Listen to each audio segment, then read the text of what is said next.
여러분 안녕하십니까, 하대누입니다.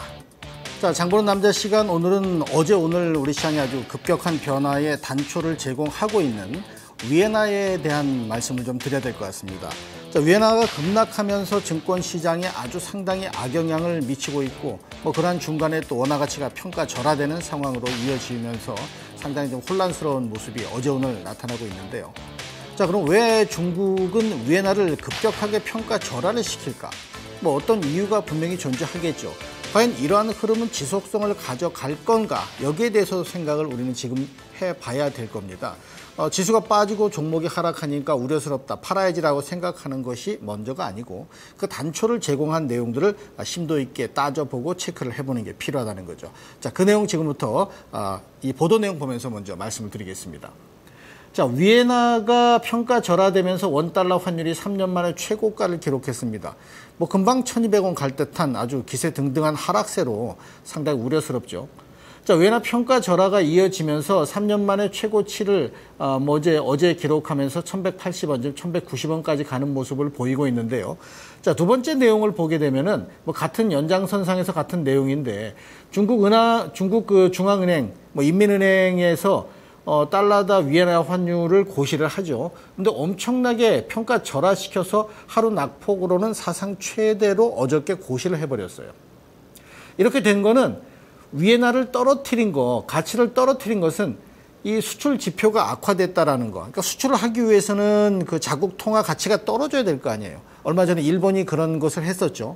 자국 통화 가치를 떨어뜨려야 경쟁력이 생기죠. 그걸 아마 타켓으로 잡았다라고 보입니다. 근데 이걸 또 내일도 떨어뜨리고 모레도 떨어뜨리겠느냐? 그거는 쉽지 않을 겁니다. 자, 그렇다면은 이 위에나라고 하는 것이 미치는 영향이 커질 수밖에 없는 거죠.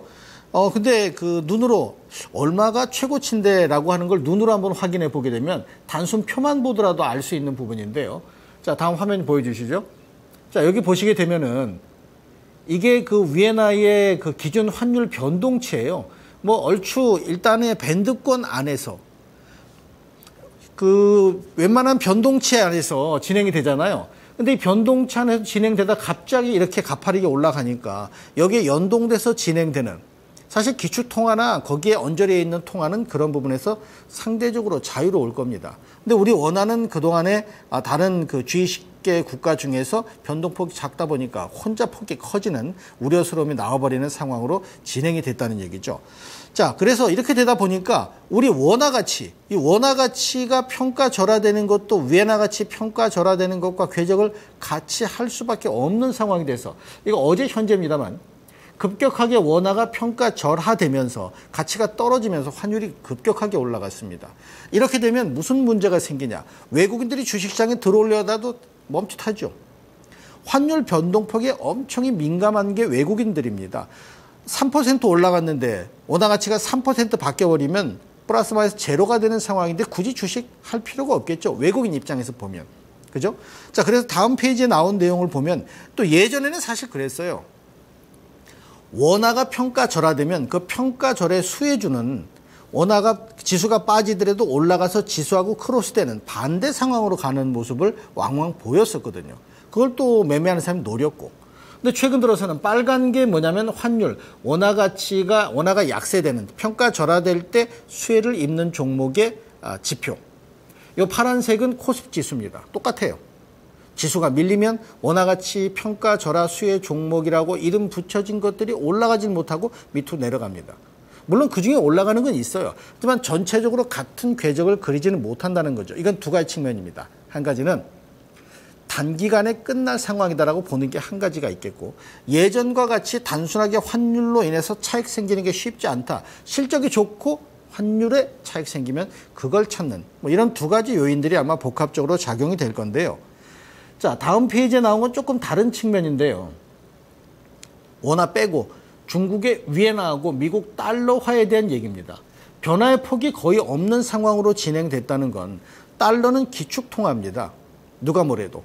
혼자 기축통화로서 혼자 강세를 보이고 잘못돼도 돈 찍어내면 되는 거고, 그런 기축통화에 메리트가 있는 상황이고, 위에나는 영향력은 커졌지만 기축통화는 아니란 말이죠. 그렇다면은 이 달러의 움직임에 위에나가 연동돼서 진행되다가 갑자기 툭 떨어져 내렸다면 그 달러 가치를 가지고 평가하는 상황에서 봤을 때는 이 위에나 가치가 평가 절상시켜서 다시 위로 올라오게끔 만드는 게 어쩌면 수순일 겁니다. 미국이 금리 인상을 한다라고 결정이 어느 정도 돼 있는 상황인데 위에나가 저 밑으로 내려가 있다면은 이거는 또 글로벌 시장의 어떤 흐름 자체에 왜곡된 모습을 보일 수 있기 때문에 단기간에 끝날 가능성이 있는 상황이고 혹시라도 이 상태가 유지는 될지 모르지만 더 큰 평가 절하는 없지 않겠느냐 이런 생각도 좀 할 필요가 있다는 거고요.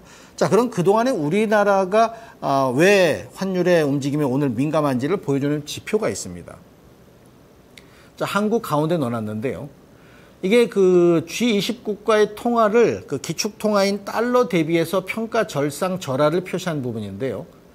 뭐 저 다른 나라에 비해서 저 가운데 있는 0.5 거의 변화를 보이지 않았고 중국도 변화를 보이지 않았습니다. 그래서 중국이 변화되는 폭만큼 우리가 같은 폭을 보이는 게 어쩌면 정궤도 이 흐름 자체가 이 궤적을 보인다면 같은 궤적을 보이게끔 돼 있는 정수순이라고 볼 수 있는 상황이라는 거죠.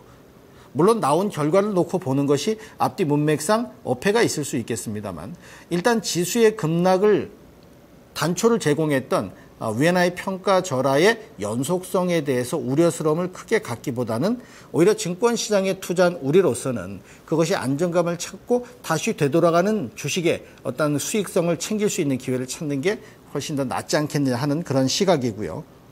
자, 그러면은 지금 현재 그 다음 페이지 좀 보죠. 자, 그러면 현재 지금 요게 미국 달러하고 유로화에 대한 부분인데요.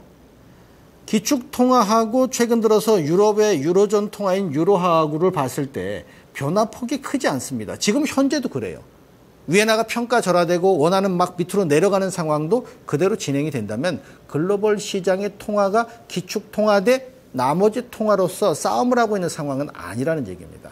그렇다면은 이런 위에나의 평가 절하의 지속성이 이어지지 않을 가능성이 여기서도 한 번쯤 확인이 가능하다는 얘기입니다.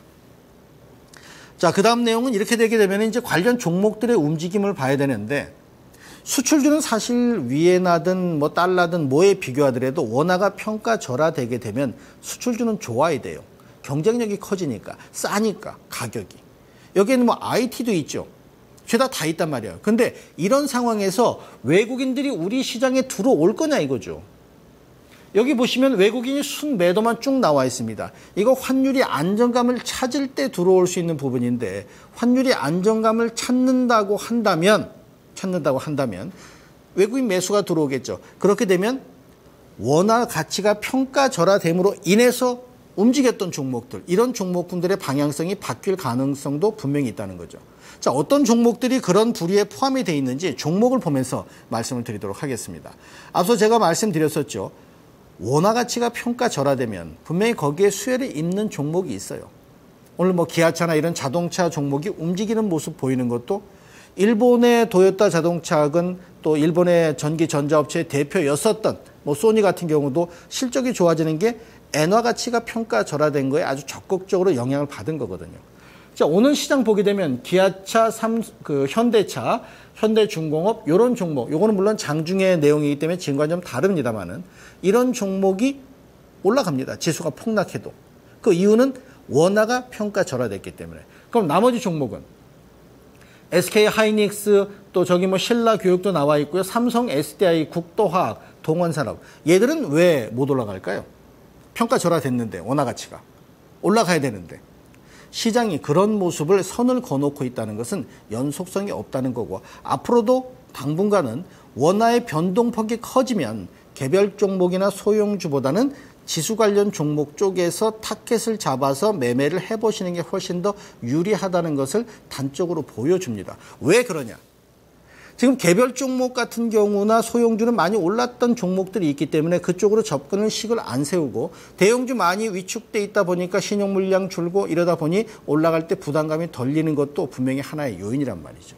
그래서 그런 마인드를 좀 가지고 보셔야 되는데 몇 개 종목을 좀 간추려서 설명을 드려보도록 하겠습니다. 자, 이 종목 같은 경우는 삼성전자 우리나라 뭐 대표 종목이고 수출해야 되니까 원화 가치가 떨어지면 매력이 분명히 있겠죠. 최근 들어 주가가 양봉을 만드는데 양봉의 폭이 크지는 않습니다. 안 빠지는 게 있죠. 자, 이게 환율의 영향을 분명히 받긴 했지만 이 종목이 환율 때문에 급등할 수 있을까요? 시장이 빠지는데 그건 불가능하겠죠. 그래서 환율에 대한 영향을 가지고 있기 때문에 굳이 팔 필요는 없지만 삼성전자를 공략할 가능성을 가지고서 보는 것도 지금은 시기적으로 맞지는 않는다.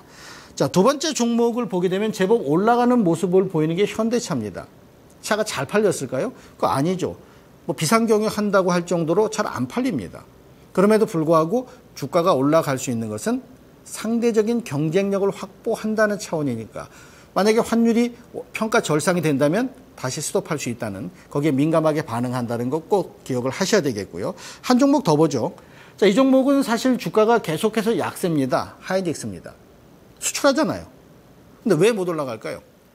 반도체 시장에 대한 기대감, 그 전방 산업에 대한 기대감까지 어우러졌을 때 환율에 영향력이 생기는 겁니다.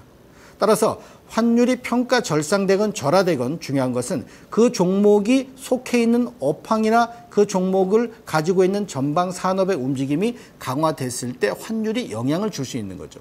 환율 전쟁이 일어난 시장이 아니니까. 따라서 환율에 관련돼서는 무조건 매수 공략이 아니라 그 종목이 포함된 업황에 대한 부분을 보시면서 전략을 세워주시면 될 것 같습니다. 자, 오늘 장보는 남자 여기까지 하도록 하겠습니다. 감사합니다.